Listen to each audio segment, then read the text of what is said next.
C'est sans aucun doute le match de ce début de saison pour Angesco. Après Nantes l'année dernière, les Angevins vont se frotter samedi à un autre monstre du football français, le Racing Club de Lens, actuel 3e de Ligue 2. Pour préparer du mieux possible ce grand rendez-vous, cette semaine, les hommes de Jean-Louis Garcia ont énormément travaillé sur le plan tactique.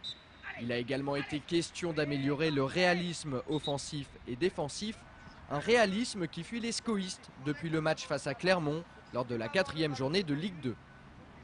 Bon, on a beaucoup travaillé tactiquement, on a beaucoup retravaillé notre organisation, même si sur les derniers buts que nous concédons, ce n'est pas trop notre organisation, mais plus des erreurs de concentration individuelle dans cette organisation.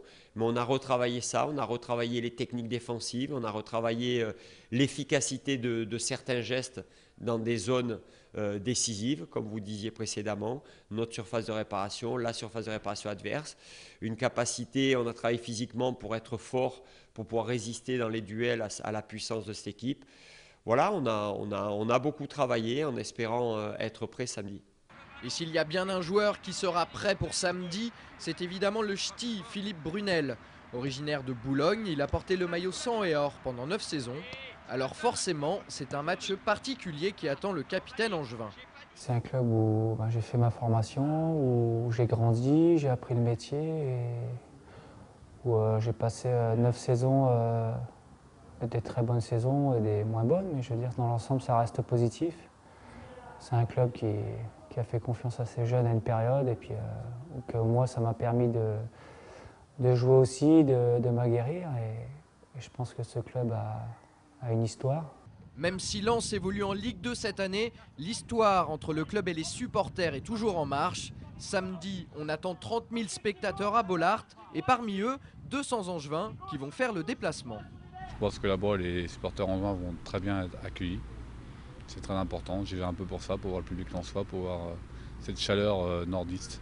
C'est un public qui sait mettre ses joueurs en transe, et quand on parle du 12e homme, c'est la vérité, parce que moi pendant 9 ans j'ai connu ça, et quand tu rentres sur le terrain, le cœur il bat à 200 à l'heure. Et justement, pour ne pas rentrer les mains vides de Bollaert, il n'y a pas 36 solutions pour Philippe Brunel.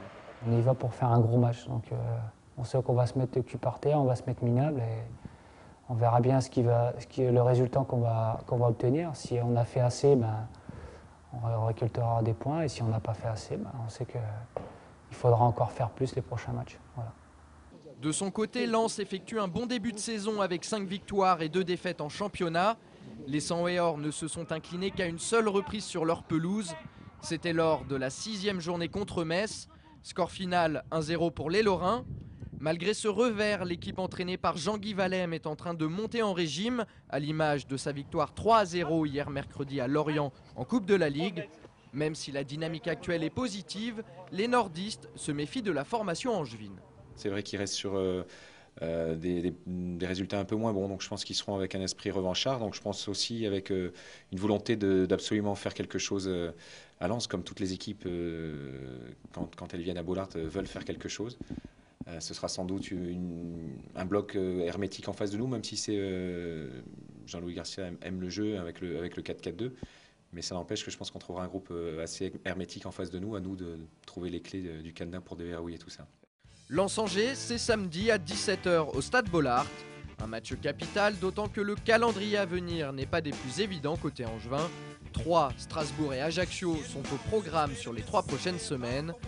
A noter que le match retour entre le SCO et Lens est programmé le 6 mars prochain.